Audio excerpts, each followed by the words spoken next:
lunch period or something. Let's see. Make sure that this bad boy is on. Should be on. All right, good people. So this first one, it says, if a circle has an area of 49 pi and a circumference of 14 pi, what is the length of the radius of the circle? Okay, so a couple of things. The first thing that you're going to want to do, make sure that you got these formulas. Okay. Yes, ma'am. I'm good. So C equals 2 times pi times r for radius. Okay. That's the first one you're going to want to know. And then I'm going to just write it because that's kind of ugly. So let me try that again. So I'm going to say they were in the video as well. That I told you to watch. That I don't think you watched. 2 times pi times radius. And then for area, it's pi times radius squared. Okay, you're gonna want to not only try to write those down as much as you can, you're gonna want to memorize those. Okay, so guys, when we're dealing with, I guess you could say the seventh grade version of dealing with circumference and area, it's pretty much the same thing that you learned last year, and then it adds a solving equations component to it.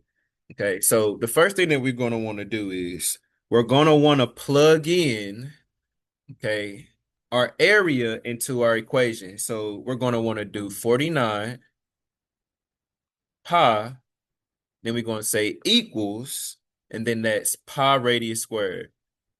Okay, so the first thing that I did was just literally just plugged in this right here when it says an area of 49. And let me highlight that, pardon me. So when it gave us our area here, all I did was plug that into my equation.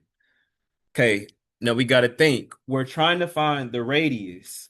Okay, when you get to this level of math where we are in this year, that's why like I be trying to tell y'all, got to work on your tolerance because at this point, now you got to solve for R. Okay, you got to use your mathematical reasoning. So if I'm trying to solve, essentially, I'm gonna highlight it. I'm trying to solve for this. Okay, we got to think what's in the way? What's in the way, good peoples? Pi, and it's on both sides. So how could I get rid of that? You're just going to divide. Okay. Remember, numbers, variables right next to each other is multiplication. To undo them is the opposite, which is division. So I'm going to divide by pi on both sides. Okay. When I do that, I get rid of it here, get rid of it here. What I'm left with is 49 equals r squared or r to the power of 2. Same thing. Okay, we worked on the perfect squares. I told y'all need to know your perfect squares from 4 at least to 225. Okay, you're gonna want to know your perfect squares because when you see some numbers and you see square roots, okay, we see exponents, you start tingling a little bit, your math senses. Okay, remember, the opposite of an exponent is a square root. The opposite of a square root is an exponent. So if I square this side, I will square this side. What's the square root of 49? 7 equals R. Okay. That's your answer for that one.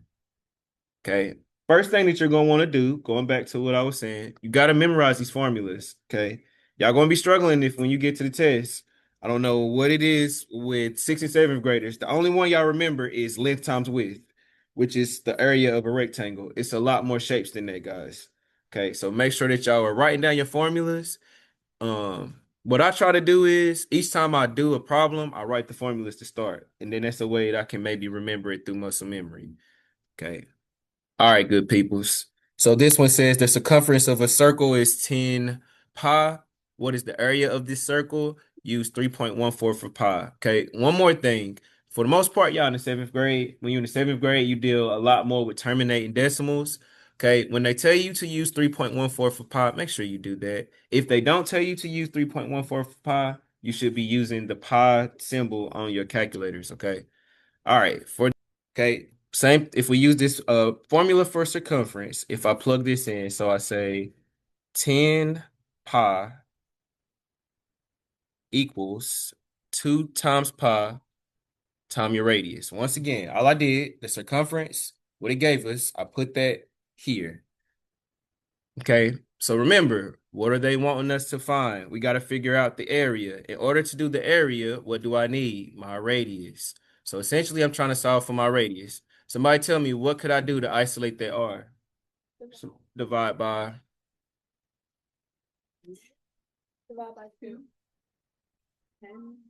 it's 2 pi. Okay, if I want to get the R by itself, not only could I get rid of the pi, I could get rid of the number in front of it. So I'm going to divide by 2 pi, get rid of him. What I do to one side of the equals, have to do to the other one. Okay. Now, once I do that, it gets rid of the pi here, but I'm left with 10 divided by 2, which is obviously what? 5. It's okay. It's okay, Ava B. It's okay. So that would give us 5 equals R. That is not the answer. Somebody tell me what I have to do now.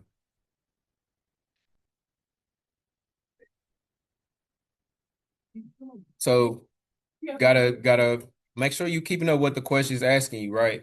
So if the question is wanting us to figure out the area, in order to do this, what did I need? Pi you already have is 3.14. We got our radius. So you got to plug this into this formula. Okay, so that would have been area equals, that's pi. And it told us to use 3.14. Answer that. Go ahead, go ahead. So we would do 3.14 times radius squared and 5 squared, which essentially is 3.14 times 25. Okay, now if I did 3.14 times 25, that would have given us 78.5, which would have been our answer. Okay, because this one is a little different than the other ones. All right, good people. A circle has a radius of 3. What is the difference between the area and their circumference? Once again, if I was you, each time I'm doing a question, especially when I'm learning new formulas, write it down. Area equals, okay, there we go. So area equals pi times radius squared. And then your circumference equals 2 pi times your radius.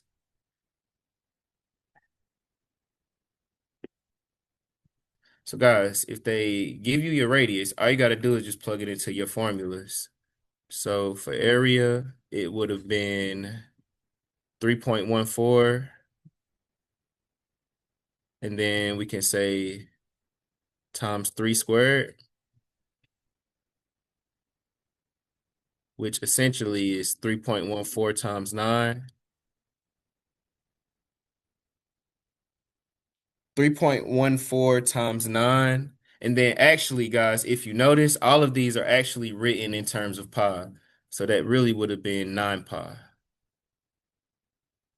And then for circumference, if we do 2 times, since they're in pi, 2 times pi times 3, that essentially is 6 pi. When it says the difference tell you got to use what sign, good peoples? You got to use what? You got to subtract. Okay, so if you subtract, make that was an ugly 6. So if I subtract 9 pi minus 6 pi, that would have given you 3 pi. Okay. All right. So I don't think these were bad, but it's all about, for one, learn the formulas. You can't go anywhere without the formulas. Once you get the formulas, then it's just understanding what parts you can enter into your formula, and then you got to figure out what am I missing? What do I have to isolate so that I can use it, whether I'm finding circumference, or excuse me, whether I'm finding radius in my circumference for my area, or whether I'm finding the radius in my area so that I can use it in my circumference. Okay, but like I said, start with those formulas, and I feel like once you kind of get those, it'll make this a lot easier. We good? All right, we got like 10 minutes. Let's keep it going.